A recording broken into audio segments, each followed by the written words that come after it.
Hello and welcome to our first PowerPoint that will take you through a close read model for Small Island, which will help you complete your key scene close read analysis assignment. So this is the same passage that I wrote a sample annotation for in the instructions, but I wanted to go more in depth as I would in a class lecture. So the first thing I want to look at is sensory language, because that's one of the basic ways that an author can really bring a scene to life. Now remember, for sensory language, be specific. Don't just ever say sensory imagery. What kind is it? Is it visual? Is it auditory? Is it tactile? Is it olfactory? Is it gustatory?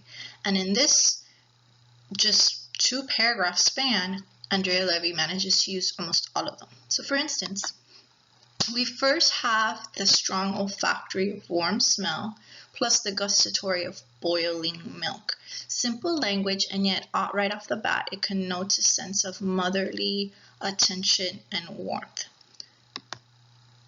Then we get the tactile sensation of being rocked, and that's always a very gentle kind of feeling that we use to lull a child to sleep. And then lastly, there's also a lot of auditory imagery, gentle song, the fact that she would whisper Mace Brigady, the flapping of the mother's skirt, and the skipping over the stones of her feet. All of these are really soft, gentle sounds. Nothing is loud in the scene. So overall, even though Hortense tends to describe her mother in a cold fashion, notice she calls her by her name, Alberta. She's a woman, she's a girl. She never uses the word mother here. It's clear that there are some warm recollections that she does have as a child, and the sensory language is able to bring that to life. In the second paragraph, there's also some sensory imagery in how Hortense describes her father, as opposed to her mother's skin tone. He's described as warm honey, whereas Alberta's described as bitter chocolate.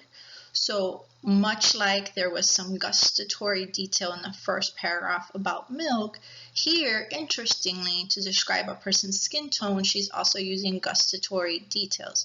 But notice the contrast.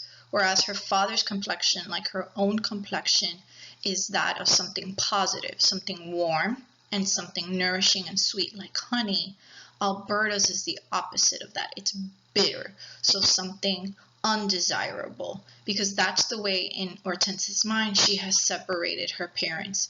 Even though her mom was loving, she was not really capable of caring for her because she was lowly in social status, but also because of her skin tone. I want to stress, because sometimes students get confused, Hortense's father is not white. Hortense's father is black. He's a man of color, just like her mother was black, a woman of color. Yet, in this time period, and even today, there was something called colorism, where even within a minority group, people who had a lighter shade of that complexion were viewed as better than those who had a darker shade. And that's obviously all because of the effects of colonialism and racism. So it's important to keep that in mind. Here are two people of color, and yet one of them is seen as more valuable. So the sensory imagery with taste helps to cement that in the reader's mind. And lastly, we have a repetition of the auditory detail of skipping over stone. That is something that Hortense always recalls about her mother and will even come into play at the end of the novel. So it goes to show you that although a lot of this is visual, from a small child's perspective, it's really more the sounds, the tastes that she recalls, which is very much true of a small child's memory as years have passed into adulthood. Moreover, Andrea Levy also has some figurative language, though mostly in the second paragraph of this excerpt. So we're going back to the warm honey that we talked about earlier. Not only is that a gustatory detail, we can imagine what that's tastes like, it's obviously also a metaphor. Her skin tone is not literal warm honey, but that metaphor connotes something valuable, something worthy, unlike Alberta, which is bitter chocolate. And then this connects to what she says is a golden life opportunity. So even though we think a child should stay with their mother, she thinks that because her mother is uneducated, lower class, and darker skin, she won't give her the same opportunities, whereas her father's cousins will. So golden gets connected to status, because obviously gold, money, it all gets associated with wealth, but also skin tone. So notice all the connections Andrea Levy's making there between something being warm, loving, but more importantly, giving someone opportunity more so than any kind of family bond. Next, syntax and punctuation. Don't forget sentence structure. That's what syntax means. So what kind of sentences is the author using? Are they long? Are they short? Do they have a lot of phrases separated by commas? Do they use parallel structure? Is there any kind of interesting punctuation going on? All of that are also choices that are meant to convey something specific about character or theme or the pace of the plot. So look for that as well. And one thing that's very plentiful in this excerpt is the use of parallel structure. If you forgot what that means, it's better to just see the first example. I do not recall the color of her eyes, the shape of her lips, or the feel of her skin. Parallel structures when you repeat a grammatical pattern. So you're not repeating the same sentence over and over again.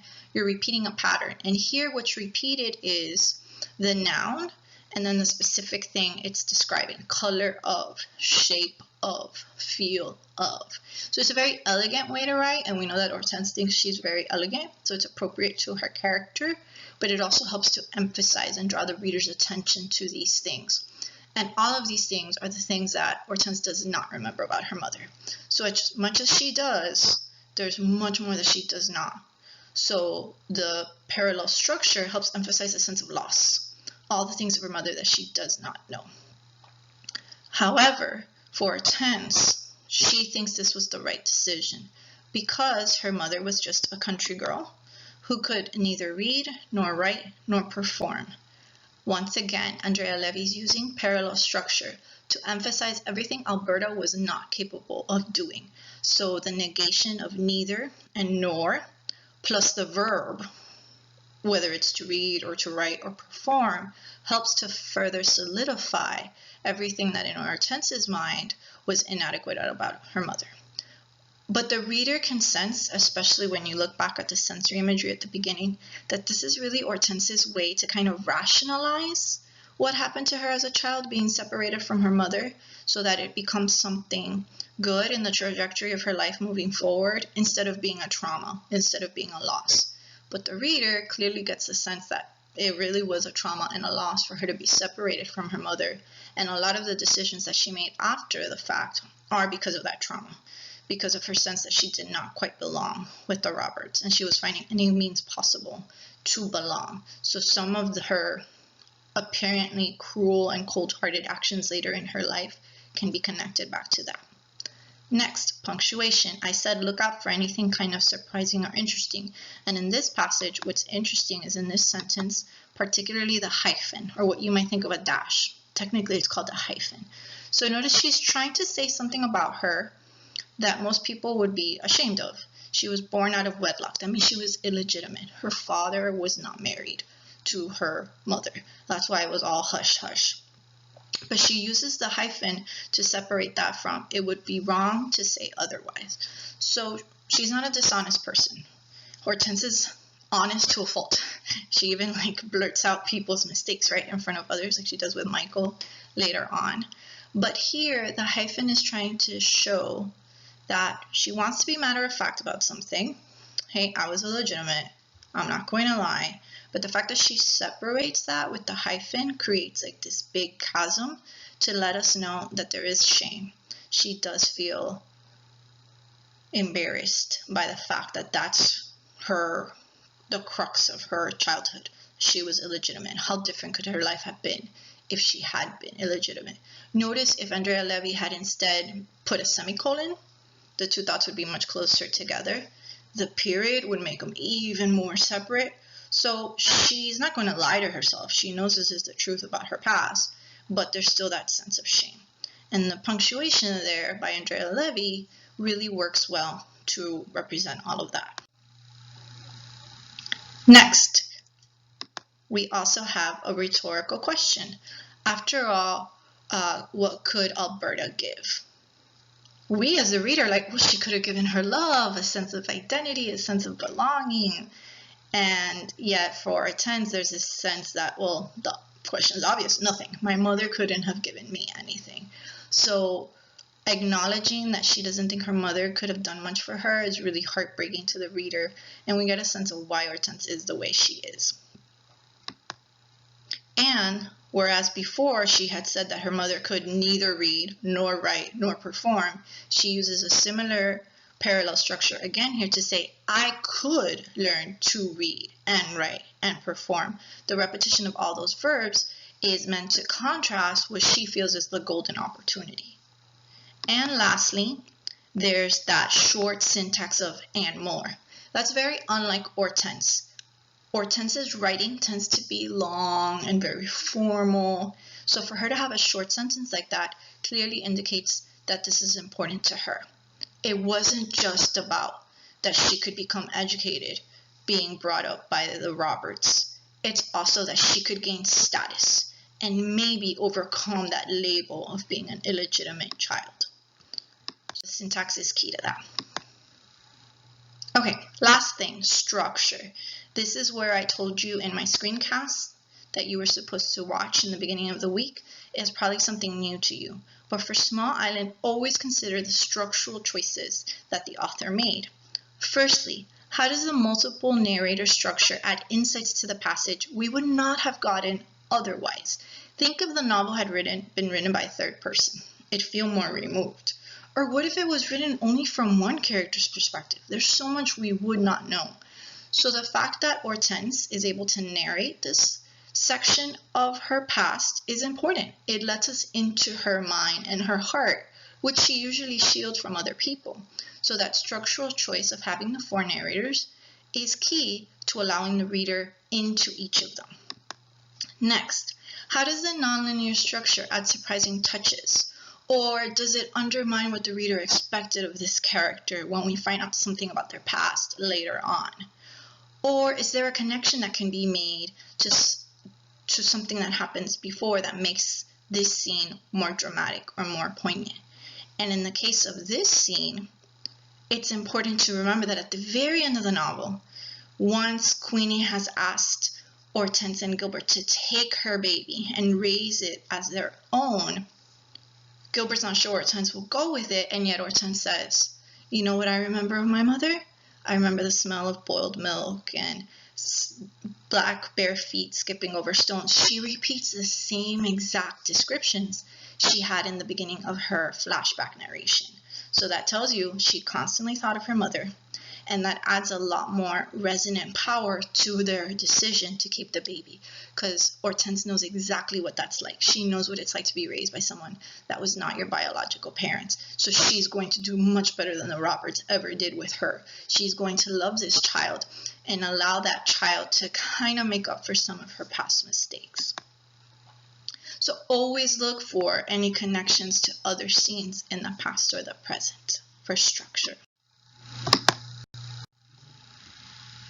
Lastly, in case you've never worked with the comment feature in Word, it's really, really simple. You just go to the review. You go to the review tab, and then one of the possibilities is to do comments. So you just select new comment, and then a text box will appear on the right-hand side, and then you write whatever it is that you want to write, kind of similar to what I was just explaining with language and structure. Just to make it clear, make sure you label it. So if you'll see in my first one here, I labeled it structure, and the ones that follow all have lang, so that when I grade your work, can clearly see, are you making a structural analysis or a language analysis? You can keep your sentences in fragments. I'm not expecting an essay caliber kind of explanation. What I'm expecting to see is, okay, what kinds of sensory imagery, symbolism, personification, parallel structure, rhetorical questions, whatever applies, what did you notice in the passage, and what does it help reveal about the character? So I hope you found this helpful and that you're able to complete your assignment with some profound analytical thoughts. Thank you.